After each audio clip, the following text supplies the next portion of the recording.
Kutlu doğum münasebetiyle Evet. bu siyer sınavı, kutlu doğum siyer sınavı düzenleniyor. Okullar, bu okulun önünde biz şu an stand kurduk. Öğrencileri buna teşvik etmeye çalışıyoruz.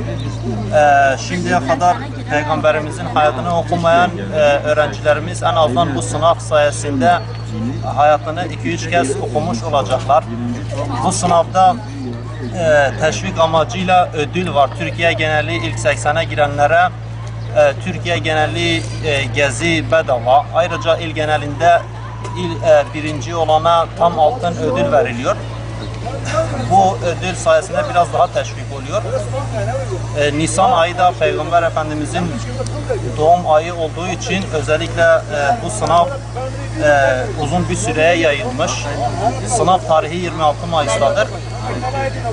Bu konuda bütün velilerin de duyarlı olmasını isteriz. En azından çocuklarına Peygamberimizin hayatını okumaları için çocuklarını bu konuda teşvik etsinler.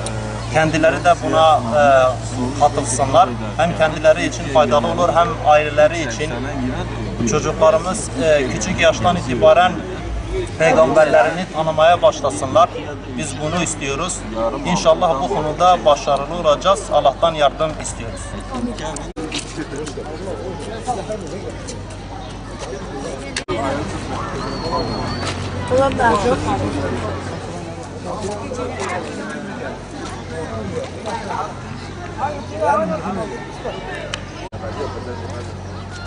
Yine kaydı